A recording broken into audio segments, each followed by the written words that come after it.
Castro is starting this one off for Clash Champs, doing his signature Skelly Donut, but it's not Skeleton spells, it's a bat spell, so it's more a Bat Donut coming into a Lalo attack here, Eric. Feels really risky. I'm looking at that sweeper, looking all over the place. They're trying to find a target. Finally gets a little bit of air boost out there and not able to get anything before the targets are down, so good initial setup here, but you'll notice he didn't take out any of the buildings like the Clan Castle, so he still needs to go deal with that. He's got a poison on standby here, so he's prepared. And the bats keep on working and pick up an extra expo, and they're still moving up to the mortar here. Insane value out of that. Look at this, with the Electro Titan now joining in with the King. The perfect time is to have the Electro Titan take care of any ground skeletons, which would really slow up a defensive, or slow up your King, as the Clan Castle will also be now lured out. That's where the Electro Titan can help take those troops down. Yeah, get something to be able to target the air troops there, but the Super Minions step up in the poison. Even if it was like a Lava Hound or something like that, the Electro Titan would be able to power through that as well. But the Queen deployed down the line where Champ goes right in between, but the Wall Breaker is used, and Ice Golem to take the lead for the Queen to push into that offensive Queen. He's not gonna, probably not gonna get the Town Hall out of this push here, but he does have a blip on standby. I do like that for this base setup. And here we go, we see Lalo coming to the very bottom, gonna use the blimp to sail across under the ward ability and go secure the talent takedown while the heroes continue to work on the left side. And look at that blimp just fly all the way across, but it does find a tornado trap here as it continues this push with the blues. This is a classic Clash Champs approach to Lalo, where you're breaking it apart and sending in a warded blimp to help try to secure the Town Hall, as it does go down with a Lava Hound and 14 balloons, yet a Dragon Rider still to utilize. How to be careful of that defensive road champ to the backside, but he's still sitting on 3 headhunters. Here we go, more balloons in from the right. Last Hound deploys down, looking very good. There's the Hound burst over to the right side, and he just needs to get the headhunters in. They're on target, they take her down, and now he just needs to march his way into the core of the base here, and the Dragon Rider gonna provide some big assistance with that. But the Warden is still alive, and I'm still seeing the Queen alive to the left side here. This is looking very solid, and I want to say, like, often when Pete Castro opens a war with a triple for Clash Champs, they very, very rarely lose. He rallies the team, he sets the pace here, and he's done it again for Clash Champs. What an attack here for Pete Castro, starting it off strong with a 3-star. An unbelievable attack, taking out those key defenses, not removing a Clan Castle with the Bat Donut, but taking out the multi, taking out his scatter shot. Incredible job keeping their calm. They don't want to get too far ahead of themselves. They are focused on the rest of the attacks. They know they're going to have to be putting up 13, 14 stars, or even, you know, they got to go for the 15-star war against a team like Tribe Gaming, because they've both done it against each other so recently that they know every single star is so important. Absolutely. In fact, the last 2 times these teams faced within the last week here, while we were out here in Finland, they both had a perfect war against each other, so we know what these teams are capable of. They consistently hit over a 13-star per war hit rate right there, which would be 60% of the time getting the triple to go through. But let's get into our next attack here as they respond.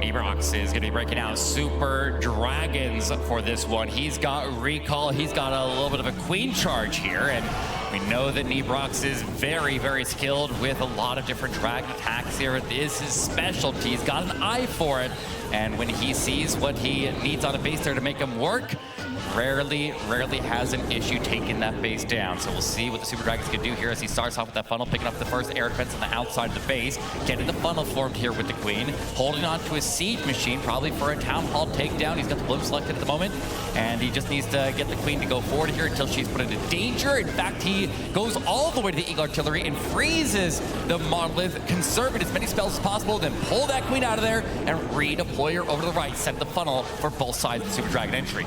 Yeah, with that Queen off to the right side, the Super Dragons are now clear to be deployed to the bottom side to move through this base, and that blimp will be used with the Warden Internal Tome to get it all the way to that oh, wait, maybe not. He pops the Warden ability super early. There's no blimp in sight. Yeah, but that blimp is so close to the top quarter of the base there. Maybe he's going to take a closer path there from that top quarter, but I'm looking at all the air defenses. Look at the King. There's a lot of threats up there that he would need to deal with, but look at this. He's going to delay that blimp, and he sends it now after the Super Dragons have cleared most of the potential tornado traps in between the entry and the town hall, so he's gonna probably arrive as long as he doesn't get stuck in a tornado trap, and it looks like that blimp is successful and arrives to take the town hall down. And look at that, the Yetis come out. They continue to move through, because if you go with balloons, they will all instantly die when the town hall explodes. But the Yetis are now providing distractions and protecting his heroes moving up through this base. So those Yetis getting some fantastic value as he continues his way through, but the Super Dragons are all now down. It's up to his heroes with the Royal Champion to finish this base off. 40% still to go, Eric. Yeah, but he's got that queen charge that is moving through, or really a queen walk, saying to the outside of the base there, but she's gonna have almost no extra support there, so is really heavily relying on the Dragons to clear a lot of the damage and minimize the amount of damage that she could take so she can survive through. More Champion deployed over the right, gonna cut right across the core of the base there and engage that defensive Grand Portent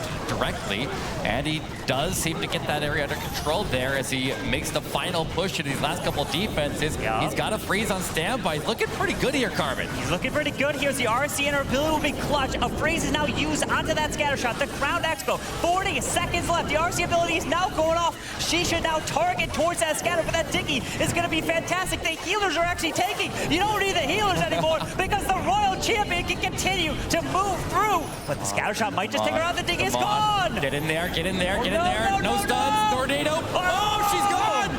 Okay, he's gonna get back there, but he's gotta go through a wall to get there. Queen. Wait, maybe the Yeti. To the top side, but where's it gonna go? Queen, you gotta walk all the way to the left. You gotta walk all the way to the left, Queen. She I don't does. Oh, she's going. She's trying her Then best. She needs to make it all the way through. Ground skeletons pop up. Come on, Queen, get a shot off it. Is it low health? No, The Yeti slows it. no. No. 99%. Wow. And Clash Champs is gonna pick up the defense on that one. That's a heartbreaker right there. He had everything moving to that area, but the ground skill, he's held up the Road Champion for so long. She was in charge of that target, and she ended up missing it. Very, very unfortunate, but that's the way it plays out. It comes down to the Diggy, needing the Diggy to stay alive, because right here, if the Diggy was still there, would have gotten up, stunned that scatter shot, and then taken the shots after that, because it will reset its target. What a defense here from Clash Champs. One building is what it could take in this match to make all the difference here. Unbelievable. Nibrax coming this close. But hey, we have so many more attacks to come here in this match, as the next attack for Clash Champs is now ready.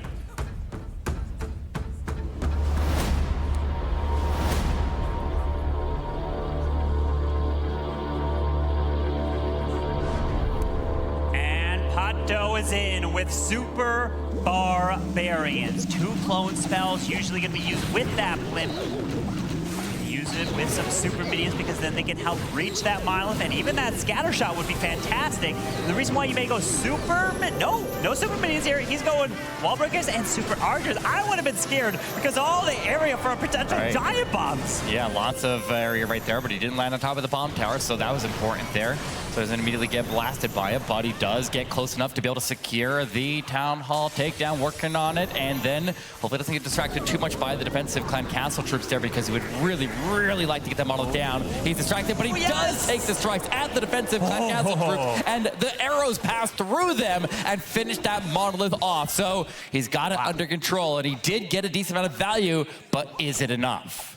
We have the Rage Tower to the bottom side slowly coming back, plus a defensive king down there. That can be a big problem, but what he's going to do is save a handful of headhunters, maybe 3 headhunters for the king at the very end. Keep your eye on that as he now sends the Super Barbarians up and around towards the top side into the Eagle Artillery. This is where you can use the Royal Champion to help try to snipe the middle multi-target Inferno, because he has no way of grabbing it with his heroes, but he is using a couple wall breaks. That might be the plan to get his queen into the core, and it is. Very, very important here, though, that he does have the king and the queen on the board and be the first to arrive into that defensive queen. You can't put your Royal Champion into a defensive hero, or she's gonna get wrecked. But he does have some way to engage her. He's actually coming at him from multiple different angles here. Here comes Headhunters as the taking arrives, and now he's safe to deploy the Royal Champion wherever he decides to put her. But where is that? Do you put her from the bottom, trying to save time, or do you put her in to go support the top? The Headhunters are able to get the defensive queen down. He does circle into the inside of the base there, and unfortunately, his king and queen are going to be trapped in there as they're going to have to break through a wall to be able to get out. So he's going to need some outside support here. It's going to have to be heavy, and we're still looking at a very, very dense bottom corner there with the king, the Tesla farm, and that rage tower that has rearmed now. Yeah, that rage tower is going to be a big problem. Drops one super barbarian to go grab the wizard tower as he continues his way to the bottom side. Look, there's the headhunters. They're being used on the defensive king to help this RC get through this section. He's trying to stay clear of the multi, which now gets ranged up as the king find the tornado trap as he needs to continue through with the RC ability. The RC ability can clear the Tesla farm though, so that's a very, very big way to get a lot of these defenses out of the way here. Thin out the damage, steps in, gets the stun on the multi-inferno, able to get it down. Or is the stun impossible? Is Diggy even still there? I can't see the Diggy, but I think it's gone, but it's okay. He's got the defense under control there. Wow. And Pato gets another one on the board for Clash Champs. Look at that, delivering 3 stars again for Clash Champs. What a way to kick it off in this match for them. Now they can start focusing on helping their clanmates to be able to help provide some plans, making sure to double, triple check every single thing, because you know what happens. You forget a certain CC troop. You forget maybe a fling or a blimp. You know, you never know. You have to bring as many as possible just in case you have to change it on the fly. But these attackers need to be bringing 3 stars. Pato getting that celebration. We love to see it. Delivering for Clash Champs here. Very dangerous position now for Tribe Gaming, because if they are not able to get this next triple, that 99% is really going to come back to haunt them. And so they don't want to fall 2 stars behind. But let's get into our next attack.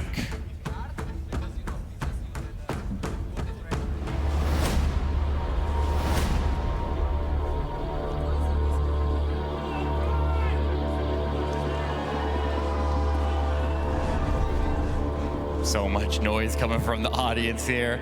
Sounds like the Clash Champs fans there trying to distract Kronos as he goes in with a queen charge into Twin Hog here. Not a lot of hogs on this one.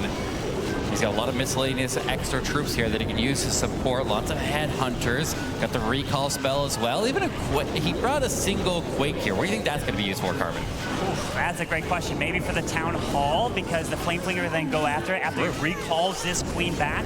Kronos is the captain of Tribe Gaming here. He's looking to bring in 3-star, but you know, out of all the players in the competition, Kronos is the one that actually has the most 1-stars out of all the players here. He has 10 1-stars. Yes, so I don't expect that to happen here because he's got the Flame Flinger going to go for the Town Hall. He can use an Earthquake to activate it, but he's going to now redeploy this Queen to the bottom side as the King is going to look to help try to path in towards that Monolith. It becomes very difficult here when you're attacking top and bottom of the base at the same time, because it's hard to be able to keep track of exactly what you need to do with your heroes, but at the same time making sure the Flame Flinger does not have any issues going on there. If any traps pop on it, then that could definitely be a big issue here, but he did go ahead and activate it now as he starts to strike buildings that actually have to get repaired there by the battle builders, but it's going to be potentially back to full HP by the time he locks onto it. But the heroes do a good job down south, and all right. Look at the hogs here going in, and he does take that model down and saves the Queen with a very reactionary invisibility. Queen still under danger here. Rocket Blue's right ahead, and they do not take her down, but she did get forced to ability. Yeah, that open the Hound. What's the Hound doing? Oh, the Hound! It's going up to the Flame Flinger up there. It's going to slowly do some damage as now he can pop this Warden ability. Protects the Hogs. Protects Queen's the Hound. healers. The Queen goes down! Okay, well, this is a big problem here. Kronos in a lot of trouble on this one. Still working the Town Hall, but that Flame Flinger is going to be popping open just a moment. That Lava Hound doesn't do a lot of damage, but that thing does not have a lot of HP. But he does get there with the Roar Champion. He's going to make sure that he, at a bare minimum, secures the 2-star. But there's a lot of base left here, and he's quickly dwindling out here. And that means that it looks like Clash Champs is going to be starting off this match. Wow. 2 stars up over Tribe Gaming. Look at that. 2 triples for Clash Champs and 2 fails here for Tribe Gaming. And this one is in the 70s, a very low percentage. And at this point, Tribe knows that they're going to have to win on stars to have a chance in this match. I like the very last little push right there. Doesn't waste even a little bit at the end there. That's where the team talks. You see that last wall breaker that went in and was able to just explode onto a low HP building, get a little tiny bit more percentage. Every little bit could make a difference in the end, and can't take any of it for granted. But here is, I mean, that's a rough way to start this war here for Tribe Gaming. Yeah, he wanted that queen to charge to the left side to be able to grab the scatter, a multi, everything over there. But unfortunately, that queen ability being forced too soon and losing those healers. You love to see the Clash Champs not only celebrating the offensive side, but celebrating on the defensive side when they're holding a team like Tribe Gaming, who many might have had them winning this as a prediction. We're going to see now what Clash Champs can do. Can they go 3 for 3 to start off this match?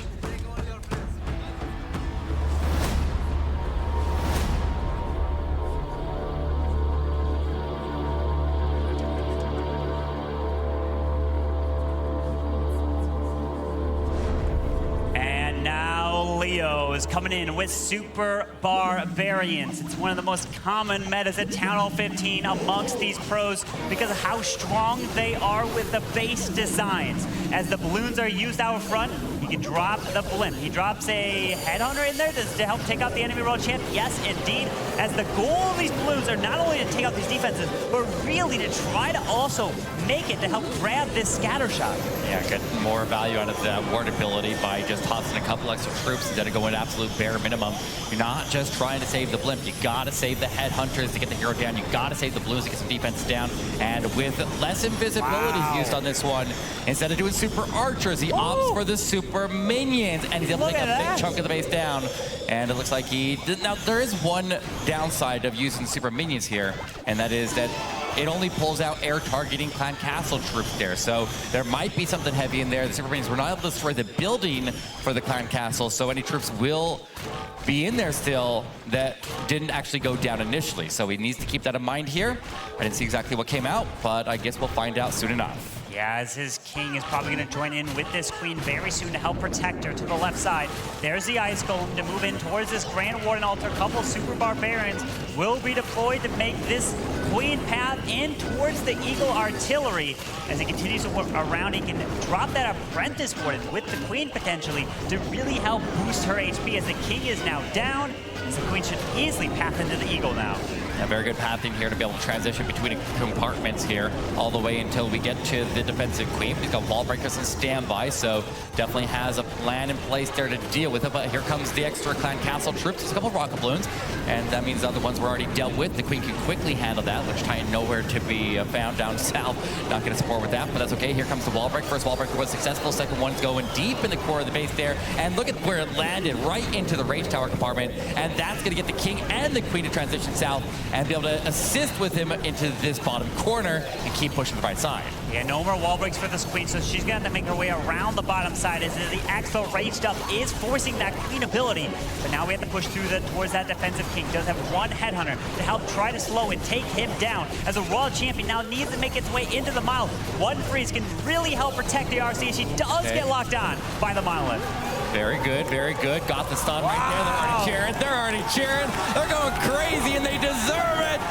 It's another triple. Clash Champs has 3 on the board. It's going to have to be a full reverse sweep here for Tribe Game to swing this back. This is total domination so far. Clash Champs coming here and really making a statement. 3 for 3 in this match. And I mean, the last time they played, Clash Champs did put up that perfect floor against Tribe Gaming. Tribe's bases are not holding, as we're seeing the value of the super minions, able to grab the Town Hall, the multi, the scatter shot. So much here was incredible from Leo. Yeah, and I saw that there were some defensive super minions just kind of mixed in with the offensive super minions. There's so many of them running around the area there. It's all chaos at the start of the attack there, but it's controlled chaos. And yes. Maybe that's how they live, I don't know. But they definitely have started off very, very strong here. And I mean, you look at those predictions from the start of the match there, and everybody was looking at Tribe. A lot of people look at Tribe, but that doesn't seem to be the way it's playing out. But maybe Tribe can swing it around right now.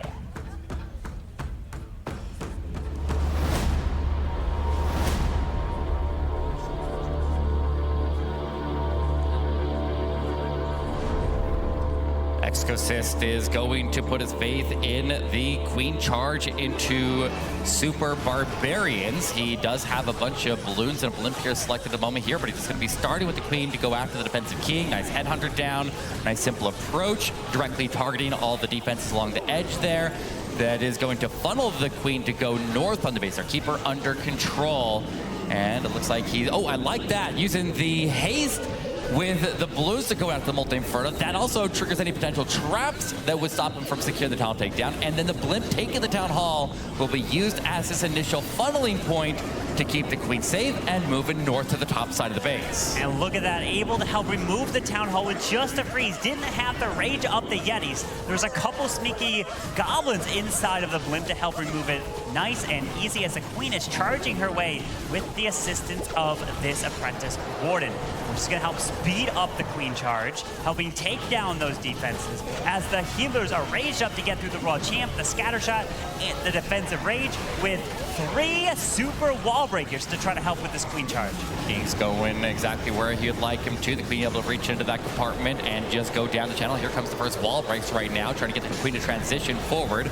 Can't get it with just one, you got to go for 2, but the first one does get a lot of access granted, so we can reach the multi-inferno, and King keeping that Expo under control up top there, but looks like the Queen chasing a Lava Hound off for a minute there, and she stays inside of the range of the monolith, so she's going to stay under sustained heavy fire here. But the extra wall breakers were successful, and now he has full access in the core of the base, but he has to keep this Queen alive. Yeah, that Queen key stays under rage with these healers. Going to be able to grab the multi, the Mileth, the back end multi, as well as he continues around with Super Barbarians as the Royal Champion will make her way to the left with the defending Queen to the bottom. But get ready for these defenses about to be raged up, as once he enters this area, the Royal Champion will trigger it, and there's the rage. This is going to do a lot of damage here, but one Super Barbarian left. The defensive Queen is down there. He drops another Super Barb, trying to help take her down, but is not able to do it.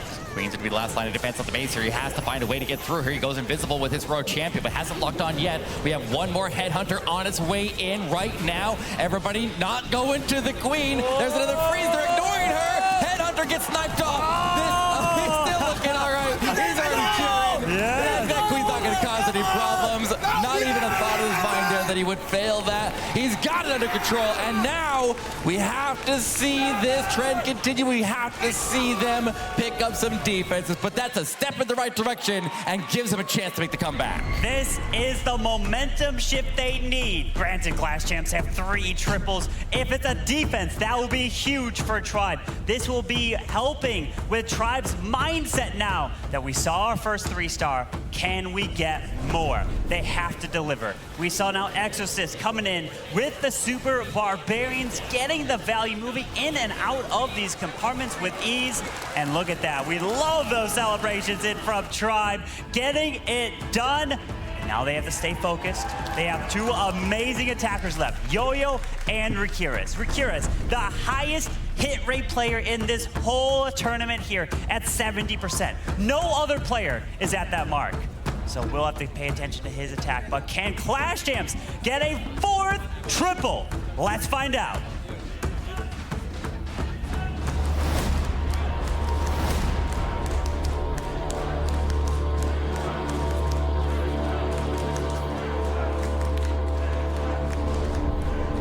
Loop is now in with what looks to be a, well, I was going to say a Skelly Donut. It looks like he is, but he's not going for the Clan Castle. He's going for the multis. I think he wanted that monolith there. Yep. He accidentally made that monolith invisible at the very start. It's okay, it's okay. The Bats have a lot of firepower here. They can make their way back over to it. They actually get the extra battle builders as well. There he gets, oh, he's getting a lot of extra value out of that. Very, very good value for Loop. And this is at a critical moment of this war here. The chance for Tribe just kind of hangs in the balance on this one here. We can just hear the crowd chanting that they want the defense. You can hear those Tribe Gaming fans making some noise in the crowd here. And let's see if Loop can handle the pressure right now to keep his team safe. You cannot take it easy at this point here. We've got Ground Skelly's popping into this World Champion. He's got the Teslas in that area as well, beating some resistance right there. And the Queen is making her way north. Now, notice that the Queen is not necessarily having to take the Town Hall herself, and she definitely will not. But he has the Sneaky Goblins on standby there, so she needs to get the storage out of the way so the Sneaky Goblins have a path to get inside of the base. But we still see another storage over right where the World Champion is standing, which could actually mess up the pathing here for the Sneaky Goblins, but he's going to go ahead and try to snipe it up now while he's still some tanking, invest a couple of them there, but he needs to secure this Town Hall takedown with the Goblins no matter what. As we have Ice Golems now here, won't be a big threat to the Lalo, as Sneaky Goblins need to go in. He drops one test Sneaky. He activates the Tornado. Ooh. He activates the Jumbo, but this means he has to wait. He can't deploy this. This could come back as a time fail if he's moving in here as the Sneakies make their way. The Invis locking up the Town Hall with the Sneaky Goblins, and now the Lalo can commence. There we go. The most important part of the attack here going to be going to the late Eagle Artillery approach here. Slammer goes into the very top to go after the Multi-Inferno. A couple of balloons to just give it a little bit of cover and pick up the outside defenses. Perfect amount invested into that to give the support that he needs. And there's the ward ability going through the defensive World Champion. Headhunters under the ward ability. Got that under control. But we got Ice Golems going his way here, and that could be a little bit of a problem. Maybe not. Actually, that's perfectly fine. The Headhunters, they were not able to remove the Royal Champion. She stayed up. They found Spring Traps, and the one was not able to do it, so he drops the Poison Spell. The Help trying to take the RC down, but she's slowly going to be picking these balloons off as it continues his way down the south. He's only got 4 more balloons, Eric. Yeah, all right, well, he's got those balloons going to the very bottom as the Hound arrives. The Eagle Artillery strikes go to that Hound. The Slammer is going to be the last-ditch effort to try to get this base down. Still, but the Freeze is not able to cover the air defense and the Grand Warden, so he missed some value on that. He's out of spells now. He's just coasting. He's got a couple cleanup troops that he toss in wherever he needs to, but he's got a lot of base to cover. And you're right, time, because he has to go through the defenses on the right. Has to go all the way up to the Expos there. There's not enough time. It's looking like the defense is going in the favor of Tribe and giving them a chance right after they pick up that triple. Oh my, look at that. Time is not gonna be on his side. He had to wait. The Tornado Trap out with the Sneaky Goblins, and he's gonna get a 96%. But that's okay because they have the percentage advantage. They do. Which means that Tribe still must triple out to have any chance and hope for a low percentage defense. It's gonna come down to Yo-Yo and Rikira's. What can they do for Tribe? Well, Class Champs still controls this war very, very heavily right now, so it's their war to lose right now, and Tribe Gaming just trying to do whatever they can to be able to keep up, and they're doing a pretty good job so far, but they have to get a second triple in a row here, and so this next attack is critically important. If they miss this one here, then the chances for the comeback drop off dramatically, but let's see what happens, and let's get into this next attack.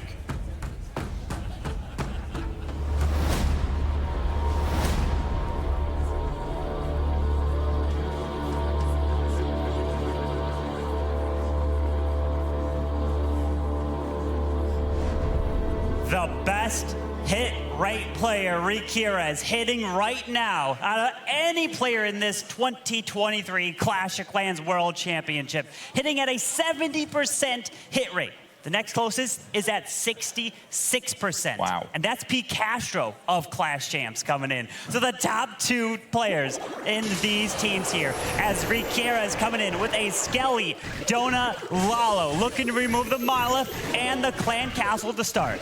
Very, very simple approach here. The buildings are perfectly lined up there, so it makes the spell placement rather simple, but he does get his 2 targets down, and it looks like he holds on to 1 invisibility. Yeah, he has 1 extra invisibility, and now that I'm seeing that he has Sneaky Goblins as well, he could use that extra 1 to secure the tower takedown with those Sneaky Goblins if it's set up properly, so that could definitely be a very, very good option, and I've actually seen him using this attack a lot recently, so I feel like that's what he's going for here. Look at this. The Queen's going to be going for the storages in front of the Town Hall. The King is going to be going for that multi-target Inferno and even grab the Royal Champion because she's going to jump over that wall. True. Some fantastic value to start, but we do have a poison spell behind the Town Hall. If he activates it, it gets tossed in front. He has to wait it out, but he might start his Lalo early because he knows he has a 3-star no matter what. But the poison got launched to the King, so he's clear and safe in front of the Town Hall. Yeah, Phoenix will pick the King back up there so we can find out the Road Champion as soon as he gets done with those ground skills. I don't think he's going to win that fight, though. I feel like he's going to leave that defensive Road Champion up, but does get the storage out of the way. The Queen goes over there. Maybe she can get the assist and get it down because, like we said, he doesn't need the Queen to take the Town Hall. The Sea Goblins are right there. He's got the invincibility, and it looks like he's got it under control, and the RC defense does indeed go down. You always, in a Lalo, you want to have your heroes take out either the defensive Queen or the Road Champion because you need to have the other set prepared to take out the other defensive hero with headhunters protected under awardability. Very, very important. But now, moment of truth here for Rakiris. Look at this. He's got to drop headhunters under this warden. Get ready. When he pops a warden ability, headhunters must be there to go for this defensive Queen. Just keep your eye on if there's any spring traps. But wait, no, the King's down there. Yeah, he's got to drop him from the top side. They gotta go from top left. Absolutely, yeah. They got to sneak in just that, try to help take down the enemy Queen. Hasn't attempted it yet there. The Road Champion will be the first to arrive into the defensive Queen under awardability. She is going to get her down, so that works out perfectly. Down south, we do have the Slammer open up into Rocket Blues to get another scatter shot. They're going to take it right there. Swarming into the backside multi-inferno. Looking good here. RC ability still intact here, still moving. Rakiris has a ton of time left here as well. But it's a rage up multi doing so much damage to these balloons. They are going down one at a time. The Royal Champion's taking a lot of damage with the Diggy. Stuns the Expo as he continues his way through. The bomb tower explodes, damaging even more. 26 seconds. He drops the balloons to try to take the Archer tower. RC goes down. Oh, come on, come on, come on. Get that last Archer tower down. He's got a bunch of troops swarming in. Diggy takes stun on one bomb. He's still got it under control. He's got the time. Rakiris will pick it on the triple here for Tribe Gaming. And they have leveled out the score. They're within reach. They just need another defense, and they have their chance. One more defense is what they are looking for to try to make a comeback to Clash Champs. But Clash Champs want to end their hopes with their next attack, because the most Tribe Gaming can get is 13 stars. If Clash Champs get a 3-star, that puts them to 14, and Tribe Gaming will have no chance. Remember, this is the third match here in the World Championship. This is the very start. It's a double elimination. If you lose, you go down to the lower bracket, and you still have one more try. But if you lose a second time, that is when you are eliminated from the competition, have no chance at winning it. As here we go. Can Clash Champs end Tribe Gaming's hope in the upper bracket? Let's find out.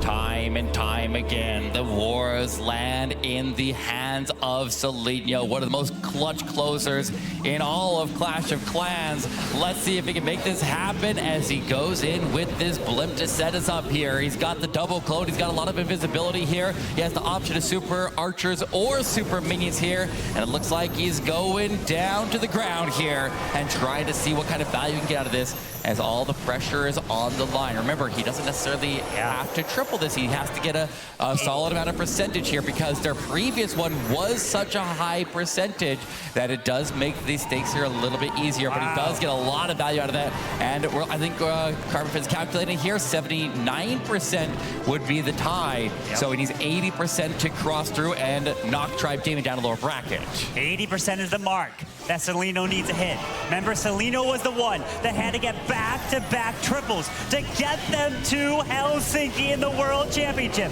He's definitely capable of delivering when they need it. As we got Super Barbarians to use up and around the space, the value's already there to the bottom side. At this point, all he needs is the percentage to give Clash Champs the victory. Just need to keep on moving here. Got the defensive CC under control. The Electro Titan is right there, so watch those lava pups there. Boom, and there they go as they instantly get evaporated into that Electro Titan's aura and keep the heroes moving smooth. No poison necessary now, but there's the ward ability tied with the King ability, able to get all the Barbarians protected under the ward ability and surge forward to get maximum value out of him. And as long as the Queen circles north here. He's in a good spot. The queen delaying back a little bit there, but she should be fine. Those wall segments are pretty small, so she should circle around. He's quickly climbed his percentage up. I can't see much stopping him from getting the percentage here, but he's still pushing all the way through and very likely to even push to the triple here. Let's go to hear it here as RC is still yet to be deployed with an invis left here for Celinho as he now sends the World Champion to go in for the multi-target Inferno to help take that out. Just needs 9 more percentage to lock it up as he's getting through. The Queen is still up. She still has her ability. 1 Ice Golem and a handful of Super Barbarians left. RC cut across there, getting stalled up a little bit there, but I mean, he's got the percentage here. Clash Champs is taking the win here. They're knocking Tribe Gaming down to that lower bracket, and he's still moving here. He's still sitting on 8 more Super Barbarians, more spell support. He starts to swarm to the very bottom there, getting that defensive King under control. Yeah, he got that King under control. He's got the headhunters, and yeah, he's still pushing all the way through. He's just got to beat the clock. That is domination here. Clash Champs barely off of the perfect war on this match. Look at that. Clash Champs getting the victory. We still have 1 more attack to come in from Yo-Yo, but it's too far. They getting the victory. Unbelievable performance here. Clash Champs delivering, and they are celebrating to keep their upper bracket streak moving through. This is only the first match for them in the competition, but if you're going from the upper bracket, you don't have to play as many as the lower bracket teams. Yeah, it's crazy that am I wrong to think that every single team has won so far has hit 14 stars? Wow. It has, right? Yeah. So that's insane. That's an 80% 3-star rate there, which is mind-blowingly good. But I mean, to be able to do it not just anywhere, but on the stage here, under the pressure, under the lights, with everybody watching, like, that's actually insane. But let's go over to Tribe Gaming. Let's see what this last attack looks like and see if they ever had a chance in the first place.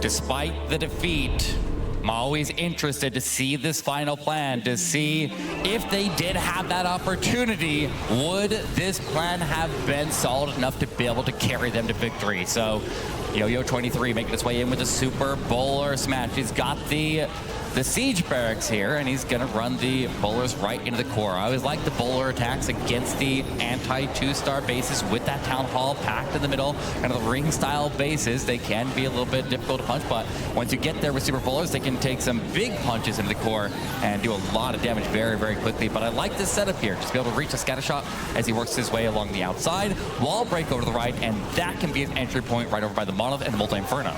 Yeah, with that King and that Siege Barracks, with a free packer coming right out of it to move to the right side, gonna set that funnel as his Queen is now stepping in to take out the enemy Queen. The Super Bowlers are now coming in to help join in with the Warden, the Queen, and hopefully these healers can help transfer off to him as the jump spell gives them access straight to the Town Hall. Now it's all about the Warden ability time. You want to try to save it for as late as possible as the Town Hall explodes. Very, very quickly takes down the Monolith there with the bowler bounces and engages the Ice Golems. The Ice Golems are going to be anchoring him down here. Usually we like to attack from the Clan Castle side of the base there so we can get the Ice Golems out of the way before we get to the core, and that way we can have the ward ability to get us through that Town Hall takedown. But we have to be delayed here for just a moment because we want to make sure the healers don't get pulled into that Town Hall poison too quickly, and so taking advantage of the Super Bowler's range can definitely give you the support that you need to get through that. But we see Skeleton Spell supporting the top side as the Royal Champion, the King, try to clear on the outside. Yeah, with this Queen ability to help secure the defensive King on the bottom side. The Royal Champion's moving through the scatter up top with a Skeleton Spell providing a distraction near the scatter and the double expos. The healers are still alive on his Queen. Very, very strong push here. Road Champion just holding on durability there. Still trying to get through all these ground skillies, but they just keep on popping on her. And there's the last freeze. I think he's got it under control. RC ability would be able to sweep out the rest of the defenses here. So it is too little too late, unfortunately, for Tribe Gaming, but they do hit that mark of a 60% hit rate and still climb to 13 stars. A stellar performance, and that would win a lot of wars here, but it's not able to win this one because Clash Champs is going to take this win, put it out of reach before he ever had this attack go through. So there it is, triple on the board, and give it up for Clash Champs as they take this win in the upper bracket. Congratulations, Clash Champs. Moving forward in the upper bracket indeed, but Tribe Gaming will have another chance.